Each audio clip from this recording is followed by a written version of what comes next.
So, what is Prince2? Well, projects in control environment. That's what Prince2 is all about. Prince2 is a method for effective project management of any kind, form, duration, and scope.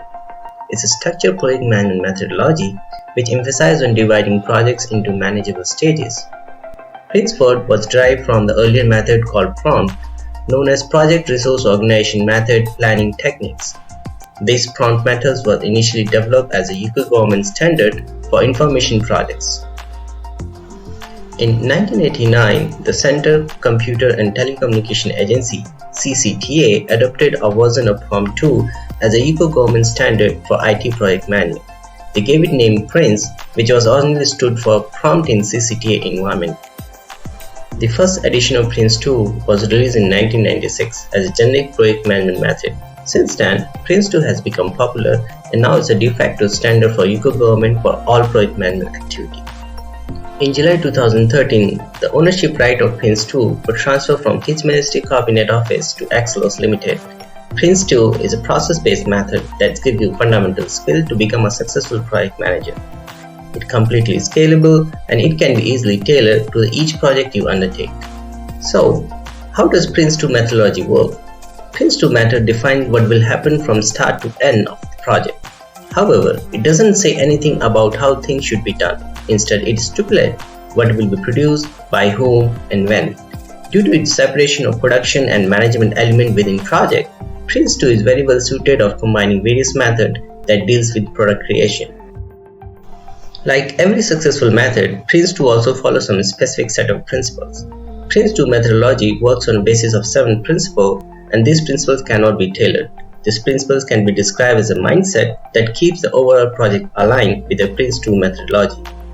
If a project doesn't adhere to this principle, then it's not being managed by Prince2. So, what are these principles? The very first principle is continuous business justification. The business case is the most important document. It needs to be updated at every stage of the project to ensure the project is still viable. Also, early termination can occur if the business case is not aligned with project objective. The second principle is to learn from experience. Each project should maintain a lesson learned log, since this will help to avoid reinventing the wheels. Unless the lesson proved change, they are identified as lesson for the future reference. The third principle is to define the role and responsibilities. Roles are separated from individuals who may take on multiple roles. The roles in Prince2 are structured in 4 levels: corporate, program management, project board, project manager level, and team levels. The fourth principle is to manage by stages. The project is planned and controlled in stage-by-stage basis. Moving between stages include updating the business case, risk, overall plan, and detailed next steps planning in the light of new evidence. The fifth principle is to manage by exception. A Prince2 project defines the tolerance of each project objective, which establishes the limit of delegated authority. If management level forecasts that these tolerances are exceeded, then it's escalated to the next level for a decision on how to proceed. The sixth principle is to focus on product. A Prince2 project focuses on definition and delivery of the product, and particularly the quality requirement. The seventh principle is to tailor to suit the project environment. Prince2 is tailored to suit the project environment based on size, complexity, importance, time, and risk. Tailoring is a first activity in the process of initiating a project and then reviewing the project at each stage. If we talk about the importance of project management certification, PMI's Pulse found that organizations that invest in proven project management practices experience greater success than those who don't. Axelos found that 97% of decision makers says a project management certification have positive impact, bringing a higher efficiency and greater employee satisfaction.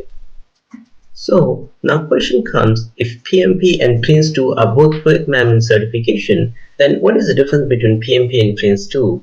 And most importantly, which is the better one? Project Management Professional Certification is issued by the Project Management Institute, whereas Prince2 certification is issued by the Axelos Limited. Prince2 is seen as a competitor of PMP. In general, UK and Australia region, Prince2 is preferred, whereas in US and American countries, PMP is preferred as the first priority.